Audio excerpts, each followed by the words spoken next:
the Lord. Mga kapatid, good morning sa inyong lahat. Welcome po sa ating maikling pag-aaral. Tayo po ay narito sa family Catholic Life in the Spirit Seminar Series. Ibig sabihin po, family, pwede po itong ganapin sa ating pamilya na ganitong tipo ng pagpapaklase. Kung may member tayo, katulad ni Lola, ni Lolo, ni Tita, ni Tito, ni Uncle, ni Auntie, ang ating kuya, bunso, mga kapatid na mga iba pa, ng members ng family, o kaya ang ating mga kapitbahayan, kumare, padre, mga kaibigan, mga kakilala. Pwede po natin sila i-invite sa ganito pagtitipon. Amen? At tayo po ay narito sa yung ibig sabihin, dati po kasi ang mga klase ng CNSS ay 3 araw, mga kapatid. Pero sa ngayon, kaya nga po tinawag na series ay pinaikling pag-aaral. Amen? At ito po ay binubuo ng mga pananampalatayang Katoliko na kahit ito po na klase o maikling pag-aaral na ito ay para sa mga Katoliko na katulad natin, welcome naman po sa lahat ng relihiyon. Yung ibig, makiisa sa ganitong pagtitipon. Dahil tayo ay makikipag-fellowship pag ganun po. Ibig sabihin, hindi tinitingnan ng Diyos kung anong relihiyon ka. Ang mahalaga po ay taos sa puso mo ang pagdalo sa pagtitipon yan. Walang diskriminasyon. Lahat po ay welcome. Amen? Kaya po, yung ating pagtitipon na ito, welcome po kayong lahat. At life, ibig sabihin ng life, may bagong buhay at may lumang buhay tayo. May lumang buhay at bagong buhay. Na tayo ay lumang buhay na dinila tayo ng Panginoon sa bagong buhay. Binigyan tayo kapag tayo ay lumalo sa ganitong pagtitipon. Doon natin yan matatanggap sa pamamagitan ng kapangyarihan ng Espiritu Santo. Spirit ay ibig sabihin po mamumuhay sa Espiritu. Na dati po tayo ay mahilig magmarites, mahilig mamilans, mataas, mapagmataas, mayapang, at maraming pagmumura naroon na lumalabas sa ating mga labi. Pero dahil tayo ay makatangka natin ang buhay sa Espiritu, tayo ay magiging madasalin. Kakait tayo unti-unti. Mahabang proseso yun ng pagbabago sa ating buhay. Ang Diyos ang bahala. Sabi nga, tayo ay unti-unti pagkakamit na pagbabago. Dahil mamumuhay na po tayo ayon sa Espiritu. Hindi na yung saganang gusto natin sa ating mga sarili. Amen? At yun nga po, binanggit ko na po yung seminar, maraming klase ng seminar, klase. Tayo na naririnig. Seminar sa insurance, sa able, sa ibang mga kumpanya o mga malalaking opisina. Pero ito po, ang seminar na ito ay kakaiba. Dito natin maririnig ang mga salitang may kabanalan. Salita na nagmula sa kalangitan. Na ito'y tunay na iba ang makikita natin na ibang mga gawa ang makikita natin dito sa maghapon ito sa pakikinig natin at may magayag na kalooban ng Diyos, mag-aawit. Ito po ang magiging kaganapan. Ay magpupuri, mag-aalay tayo ng papuri sa ating Amang nasa langit. Yan po ang magaganap sa ating ating pag-aaral. Amen? God is good? All the time. God is good. Praise the Lord. Now and forever. Praise the Lord. God is good? All the time. All the time. Kaya po, sana po naunawaan na natin bakit tayo ay nagpapakla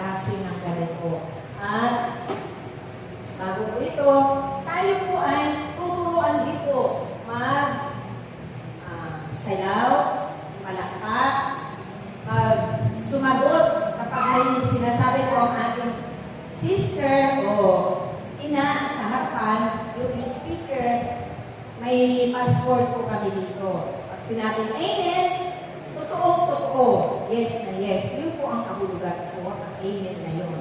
Na tayo ay buong puso makatipuhanan na sumasang-ayon doon sa sinasabi ng ating kapatid. Amen? Kaya po, isasagot natin imbis na yes, amen. Dahil may mga kabanalan na pananalita nga po ang makakakilala natin. Amen? At doon sa pagsasayaw, bakit pa tayo sumasayaw sa harapan ng ating Panginoon? Tulad din ng ating mga maliliit na mga anak, nung sila yung mga bata pa, nung anghel pa, mga 3 years old, 2, 4 years old. Diba po, pag may hinihiling sila sa atin, may gustong ipatuloy, sinasayawan na tayo, diba? O, diba po, naranasan natin yan. Sino ba ang mga nanay dito? Sino po ba ang may mga pamangkin, mga kapatid, ang mga bunso pa dyan? Na po, talaga po sila sumasayaw para matutuwa tayo. Ganun din po si Amang Yahweh, ang Diyos. Sasayawan natin ng buong puso na hindi tayo nahihiya. Dahil pag-aalay natin yan ng ating mga boses. Dahil ang boses na yan na kaloob niya sa atin, regalo niya rin yan sa atin. Mula tayong isilan sa mundong ibabaw. Naroon yung isang regalo na nagmula sa Diyos. Dahil iaalay natin yan para nang sa gano'n, ma-maintain natin yun, mai-alay natin sa Kanya ang magagandang boses niya. At tayo ay Kanyang pagkakalain. Di ba po? Ganun po tayo kung bakit nag-aalay tayo ng mga palakpak at pagsayaw. Sa palakpak naman po, kailangan pumalakpak tayo. Paano po ba tayo pumapalakpak sa mga hinahangaan natin mga artista? Sa tao, sa kapwa natin. Kailangan po dito sa tapat ng ating puso. Tapat sa tao, sa kapwa natin. Kung may hinahangaan tayong basketball player, o mga modelo, o mga artista, o ano pa man, na mga hinahangaan natin, mga celebrities sa mundong ibabaw na ito. At kung kay Amang Yahweh o sa Diyos tayo pumapalakpak, tapat sa ating loob. Palakpakan ng Diyos, palakpakan si Amang Yahweh. Amen? Dahil isang tanda ng paggalang at pagbibigay pugay dahil siya Diyos, nakatasa at makapangyarihan sa lahat. Ulang pas, tulo. Amen? Nakuha po natin, mga kapatid, ganun po. Dahil siya pinapapurihan natin. Tumatakaw tayo ng utang na loob. Dahil ang lahat ng mayroon tayo sa ngayon sa ating buhay ay nagmula kay Amang Yahweh. Amen?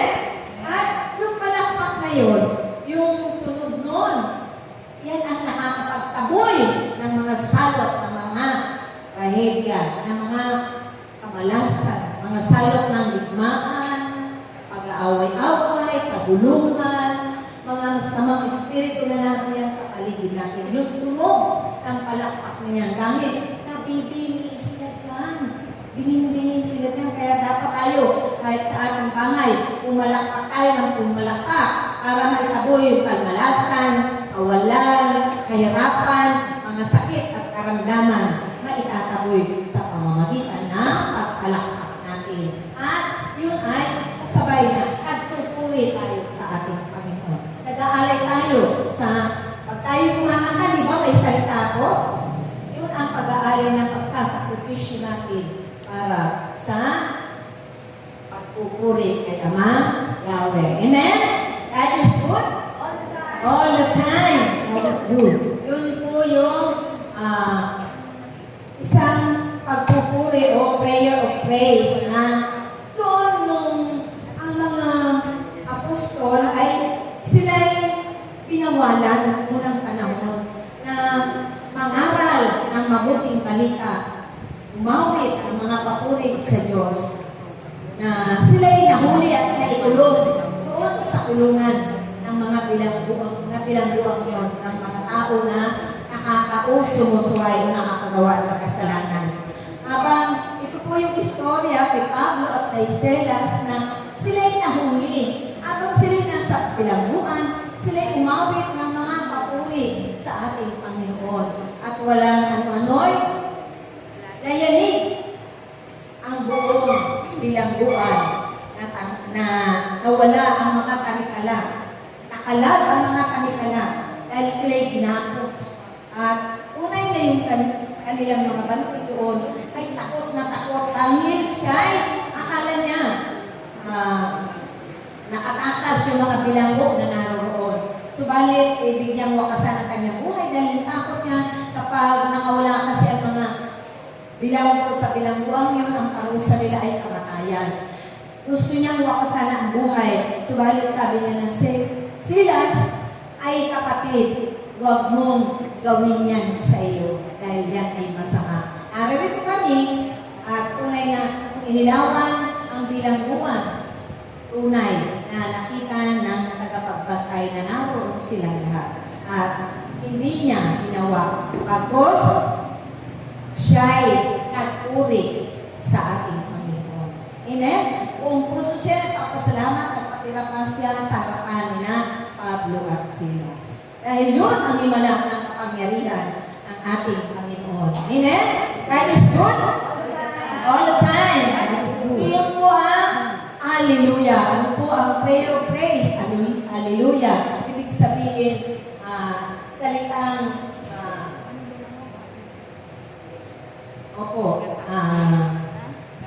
salitang at ang ibig sabihin sa Tagalog ay purihin ang Diyos. Amen?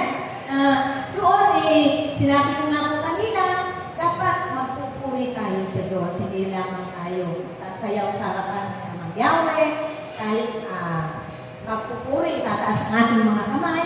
Dahil, bakit?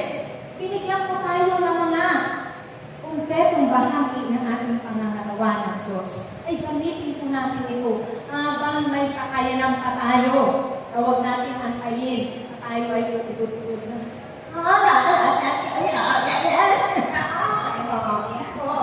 Hindi na magkakainin. Hindi na mo kaya. Di ba po? Ay, ngayon, na ang lakas-lakas pa natin. Malakas pa ba tayo? Malakas pa. Nakakaingat pa, nakakaibayok pa. Ang ating mga balakang. Ay, hindi tayo. Oo, di ba? Mga kapatid. Ano? Gamitin na natin yan sa pagpuri sa Diyos dahil yan ang magiging daluyan ng biyaya at pagpapala ni Amang Yahweh. Naniniwala ba kayo doon? Mga kapatid, ang yayari po yun. Ibibigay ng Diyos ang ating mga kahilingan. Padadaluyin niya ang biyaya ng pagpapala ng kasagalangan, kalakasan, mahabang buhay. Siya lang po ang makakapagbigay sa Amang Yahweh. Ako po hindi ko maibibigay sa inyo. Baka isang kiss maibibigay ko. Pero doon sa mga bagay na yun, hindi ko po yun maibibigay. Siya lamang ang ating aasahan. Amen? Malakas na palakpak! That is good! All the time! Unahin na. Diba? Natutuwa ba kayo? Parang nalungkot kayo. Kasi siya pa kayo. Ay, sis! Andito ang kapatid. Sis, talaga. Maraming salamat. Dahil pinaunlakan mo ang anyaya ni Amang Yahweh. Welcome lahat dito, kahit anong relihiyon. Maraming salamat na nariyan ka. Ako'y na-inspire. Dahil matagal na tayo na talagang pinaanyayahan ka namin dito sa aming pagtitipon na ito. Wala pa po yung iba namin mga kapatid. Kaya habang inaantay natin, ito, mag-uusap tayo ng walang sawa tungkol sa kanyang mga banal na salita. Amen? Malakas na palakpak! Woo! Yung po yung mga panalangin papuri ngayon, pag-awit nila tunay na naghimala ng Diyos. Tayo rin ba? Gusto ba natin yun na paghimalaan tayo ng Diyos? Siyempre, ako isa na po. Parang naiiyak na ako sa tuwa. Ama,